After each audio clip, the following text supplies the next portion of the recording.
Shalom saudara-saudari terkasih, sidang jemaat yang dikasihi Tuhan. Saudaraku, kali ini saya ingin berbagi tentang pengalaman bagaimana Tuhan mengajar melalui firman. Firman yang mana teraplikasi di dalam peristiwa-peristiwa ketika saya melayani. Ya, saya ceritakan tentang satu firman, satu ayat saja yang melalui akan pengalaman-pengalaman yang saya hadapi dalam pelayanan. Firman ini ternyata maknanya seperti itu, begitu ya. Ya, saudaraku, kita akan lihat Amsal 24 ayat yang ke-11. Demikian firman Tuhan. Bebaskan mereka yang diangkut untuk dibunuh. Selamatkan orang yang terhuyung-huyung menuju tempat pemancingan. Saya ulangi, saudaraku ya. Bebaskan mereka yang diangkut untuk dibunuh. Selamatkan orang yang terhuyung-huyung menuju tempat pemancingan. Nah, saudaraku, firman ini ada seingat saya yang secara khusus itu berbicara dua kali kepada saya dalam dua peristiwa pelayanan, saudaraku ya. Yang pertama, ketika gereja Kahal ini masih belum ada, di mana kami pada waktu itu bersama-sama dengan beberapa teman, anak-anak muda, kami menyelenggarakan sebuah KKR. Nah, KKR itu, kami belum ada kebaktian Kahal, belum ada ya, bahkan nama Kahal itu masih belum ya. Belum dikenal.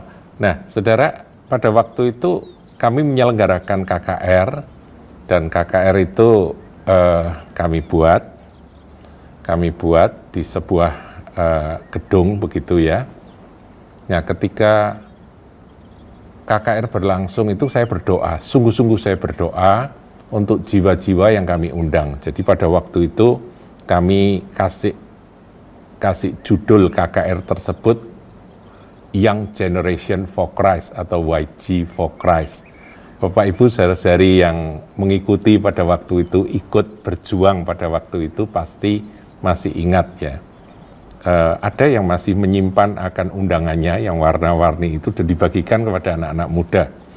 Nah, saudara, pada waktu itu saya berdoa, tiba-tiba muncul di penglihatan mental saya akan Amsal 24 ayat 11. Dan itu munculnya itu pada waktu, kalau nggak salah, hari kedua dari KKR tersebut, muncul.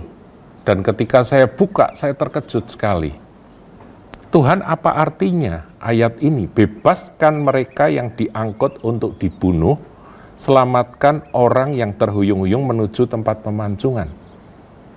Bukankah kami sedang menyelenggarakan KKR anak-anak muda yang pada waktu itu kita pakai band musik yang gaul ya, gaulnya saat itu, saudaraku ya.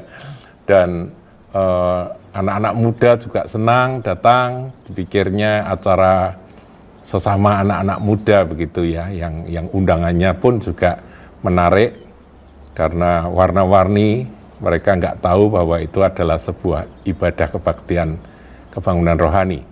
Tempatnya juga di sebuah hotel. Nah, saudara, ketika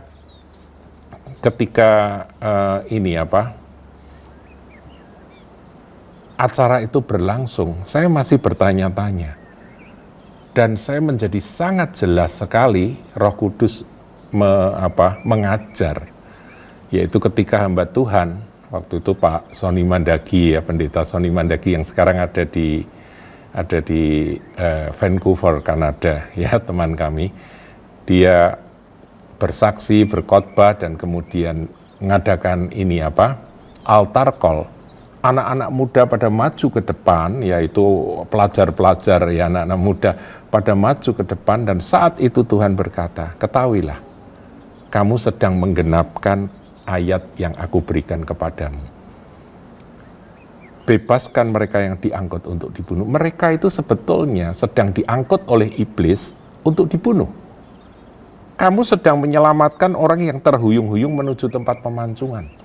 Saya kaget, saudara, sengeri itukah Tuhan kalau ada orang yang belum kenal Engkau dan mereka hidup dengan gaya hidup mereka, anak muda senang-senang, ya mereka tertawa, mereka bergembira, mereka bersukaria, mereka pacaran, mereka naik motor, ngebut sana, ngebut sini, mereka merokok, mereka ya melakukan apa yang biasanya anak muda anggap keren, begitu saudaraku. Ternyata di mata Tuhan, mereka itu sedang diangkut untuk dibunuh oleh iblis, sang pencuri, pembunuh, pembinasa.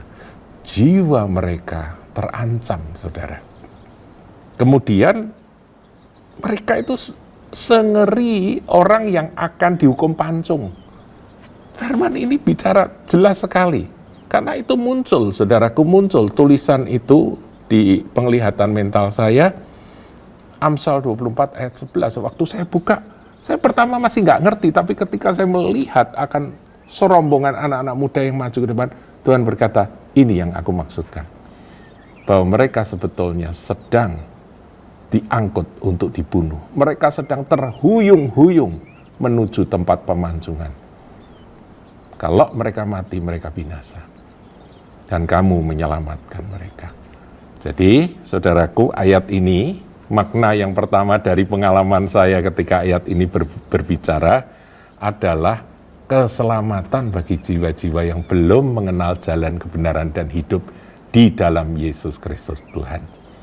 Jadi bagi kita, marilah kita berdoa supaya belas kasihan Tuhan karuniakan, sehingga ketika kita melihat ada orang yang belum mengenal kasih karunia di dalam Yesus Kristus Tuhan, mereka sesungguhnya berada dalam posisi diangkut untuk dibunuh, terhuyung-huyung menuju tempat pemancingan.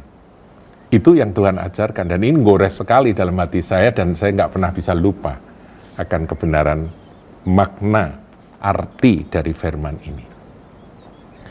Sudah, saudaraku, peristiwa itu terjadi, kemudian akhirnya itu menjadi embrio dari gereja Kahal sampai hari ini. Berlangsung terus, saya melayani sana-sini, saya khotbah sana-sini, pergi keluar kota dan sebagainya. Bertahun-tahun kemudian, tiba-tiba saya mendengar akan ada sepasang suami istri, bukan suami istri, saudaraku, maaf, sepasang calon suami istri, ya ini hamba Tuhan, saudaraku ya, yang berpacaran, tapi kalau nggak salah pacarannya itu ada kendala terus gitu loh. Nah, masih ada keluarga yang belum setuju dan sebagainya begitu. Mereka dua-dua melayani Tuhan. Nah, biasa ya anak muda, saudaraku, kepleset begitu ya, sehingga yang wanita, gadisnya itu hamil. Ketika gadis hamil, heboh, saudara. Heboh, dan saya pada waktu itu hadir di antara mereka.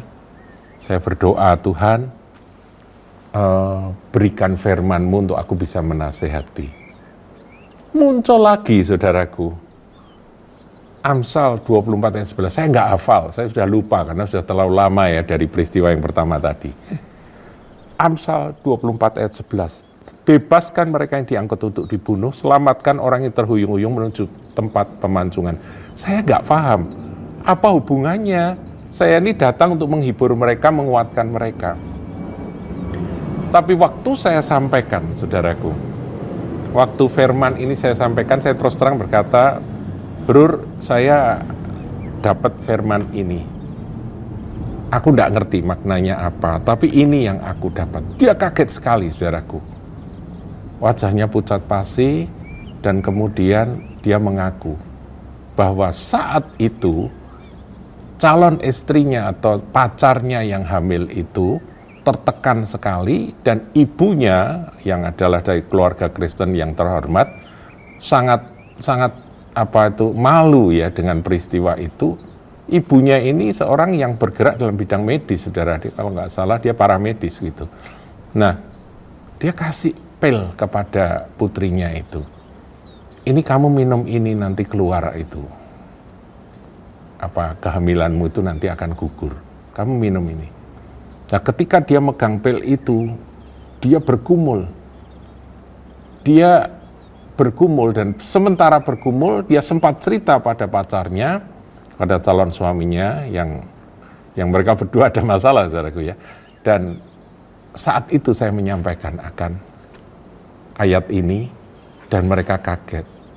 Jadi rupa-rupanya saudaraku, makna bebaskan mereka yang akan diangkut bunuh ini bukan hanya mereka-mereka yang belum kenal Tuhan, yang hidup dalam kehidupan hura-hura dan senang-senang, seperti yang tadi kesaksian yang pertama tadi, menyelamatkan orang yang terhuyung-huyung menuju tempat pemancingan, itu berbicara tentang rencana pengguguran anak yang ada di dalam kandungan. Saya baru ngerti, saudara, mereka yang justru nangkap pemahaman, karena ini juga seorang melayani Tuhan, jadi ngerti firman. Oh, ternyata Tuhan berkata seperti itu. Mereka bertobat, saudara. Dan ini si wanita yang hamil ini berkata, iya, aku cinta, aku mengasihi anakku yang ada dalam kandunganku, aku tidak akan membiarkan dia dibunuh. Saudaraku, rupa-rupanya pengguguran anak yang mungkin masih berupa janin, masih sangat kecil, di mata Tuhan itu seperti memancung kepala orang. Dan ketika mau dibawa ke tempat pengguguran kandungan, entah model apa, dikasih obat, kasih jamu atau kasih apa, itu anak itu seperti digambarkan, terhuyung-huyung menuju pemancungan, diangkut untuk dibunuh, saudaraku. Nah, dua pengertian ini, saudara, saya tangkap. Saya belum menemukan pengertian yang berikut, saya kira masih banyak. Barangkali ini juga berbicara tentang pengertian secara harafiah, saudara ya, bahwa ya mungkin Tuhan tidak menyetujui, menyepakati, firman Tuhan tidak menyepakati hukuman mati atau apa, enggak ngerti. Ya ada tafsir yang lain, tapi buat saya melalui pengalaman-pengalaman pelayanan, firman ini berbicara dan maknanya seperti itu. Saya berharap kesaksian saya, sharing saya ini boleh menambah pengetahuan dan wawasan saudara tentang kebenaran firman. Tuhan Yesus memberkati.